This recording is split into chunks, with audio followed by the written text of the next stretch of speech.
On last week's episode, which was episode 340, I discussed how confusing YouTube's move into podcasting was. The reason for the confusion is they announced they were going to be rolling out ad-supported background play of podcasts on the YouTube Music app. That doesn't sound confusing on the face of it, but once you dive a little bit deeper, you come up with some questions, such as, how will podcasters be compensated for ads being placed on their shows? Or secondly, if a show is not advertiser-friendly and background play is supported via ads, will controversial non-advertiser-friendly shows lack the background play functionality? Well, after getting a comment and diving a little bit deeper and finding some help articles, I understand a bit more. Up on the screen, I will have a screenshot from a YouTube support article, as well as a GIF which illustrates how you use this new feature. Currently, it appears there is a handful of content creators on YouTube who have the ability to create a podcast on the platform. Not only that, you can mark an existing playlist as a podcast, and once you've done that, you will need to add the podcast show title, you will need to add a podcast description, and the square podcast artwork. Once you have done that, now your show will be available in the YouTube Music app under podcasts. That is, of course, once the YouTube Music app rolls out podcasts. I don't have my phone here, but I downloaded YouTube Music, and there's no podcasts yet. So the feature is not live. But once the feature is live, that is how they will populate the podcasts on the app. It is not currently pulling any RSS shows. It is just pulling existing video podcasts from YouTube, which have been marked as podcasts. Then I found a bit more information, and this comes from Hot Pod News. It was a summary of the convention they had, and this comes from Steve McClendon, who is the Google product lead for podcasting. What he said, the team is working on integrating RSS into the platform. At launch, though, the platform is essentially just enabling a better consumption experience for existing video podcasts. So for the time being, YouTube rolling out podcasting means pretty much nothing for the average podcaster because the vast majority of podcasters are audio first. The vast majority of podcasters distribute their episodes via RSS. Google Music, YouTube Music, does not allow for that right now. It does not have that integrated. It will not have that integrated at launch. The entire announcement, this entire big hullabaloo, is all about, oh, now you can watch a YouTube video with background play if it has a little box checked. And you'll have to watch ads to get that. That makes it sound so much less exciting, and it is a lot less exciting. Maybe once the RSS integration rolls out, it will be more exciting because now somebody who uses YouTube Music can listen to any audio podcast. Although that's not really exciting because there are dozens, if not hundreds of apps that already allow you to do that. I guess the difference between the YouTube Music experience and Overcast, Pocket Casts, any typical podcatcher, the difference would be with a podcatcher, you only get audio or video podcasts that actually have an RSS that distribute the video file to you, while the YouTube Music would allow you to watch and listen to a YouTube video alongside all your RSS subscriptions. I'm not sure if that is really worth anybody switching over. We'll have to wait and see once it does roll out. Also, once they do roll out the integration, then they will have to address those issues that I brought up last week. How will they compensate podcasters if they place an ad on an MP3? How will they moderate the content of those podcasters who are distributing their audio via RSS? Or will they allow audio background play without any ads? We'll have to wait and see. And I want to preemptively address something. I know there are plenty of people who are listening to this who will point out the people uploading their videos to YouTube are not releasing podcasts. Those are long-form video. Where is their RSS feed? I want their audio. RSS feed. I want their video. RSS feed. These are not podcasts. Technically, that is correct. Technically, you are correct. These are not podcasts because they do not have RSS feeds, and a podcast requires an RSS feeds. An RSS feed, not multiple feeds. So we can shake our fists at the sky. Ah, darn you all to heck. You're the worst. I hate you, podcasters. You're not podcasters. You're a thorn in my side. What does that saying come from? But we need to understand, for the average consumer, they don't care.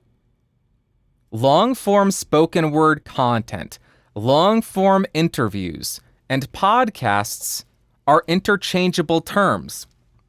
They are synonymous. About 6 months ago, I did a show talking about a survey that indicated that YouTube was the most popular way to listen to or view podcasts. And I got a bit of pushback from, I think it was Rob Greenlee, who works at Libsyn, and he was on The Feed. And he was saying, that's not true because what is being consumed on YouTube is not a podcast. There is no RSS feed, that is video. And if you're just uploading a static image along with your audio, that doesn't do well. All of that is technically correct. All of that is absolutely true. Static image, audio, not going to do very well. No RSS feed, not technically a podcast. But once we view this from the average consumer's perspective, what are podcasts? Long-form spoken word content, long-form interviews. What are actual podcasts? Typically, long-form audio, spoken word content, long-form interviews. So if the average consumer is saying, I consume the most podcasts on YouTube, what they're saying is, I consume the most long-form spoken word content on YouTube. Now, since podcasts are long-form spoken word content, and the audience, the most number of people consuming that type of content are on YouTube, shouldn't you want to be there? Shouldn't you want to create that video version of your show and upload it to YouTube? If you don't want to, don't do it. If you only enjoy making audio content, just do the audio content. But if your goal is trying to get in front of as many people as possible to grow your audience, and the largest number of people consuming long-form spoken word content is YouTube, makes sense to me to want to be there. I understand this is completely off topic and a bit of a tangent. This is just something that I have been meaning to address and talk about for maybe 6 months at this point. When the Feed episode came out, somebody sent it to me and said, Rob's talking about you on the show. And I responded to that person and I said, yeah, I pretty much agree with everything he's saying. If you're uploading static images of podcasts, it's not going to do well on YouTube. I agree with that. And technically, they're not podcasts. So I agree with that. I just wanted to finally talk about that because it kind of fits in here. So to go back to the actual focus of the show, as far as the real-world experience with marking a playlist as a podcast, creating a podcast on YouTube, or listening to podcasts or YouTube videos in the background of YouTube music, I don't have access to any of it. The Bandrew Says podcast, Podcastage, none of my channels have the ability to mark anything as a podcast. And as I mentioned earlier, podcasts have yet to be rolled out on YouTube Music. Something I was a bit surprised by. I went to youtube.com/podcasts today because I was thinking, maybe there's some information about joining the podcast program. Maybe there's some information there. And as I was scrolling down, keep in mind, I had trashed YouTube podcasts when this was announced because I can't imagine anybody would ever just think, I want a podcast. I'm going to go to youtube.com/podcasts. I was scrolling down, and whose ugly mug did I see? Mine. Why was that there? That was very shocking to see.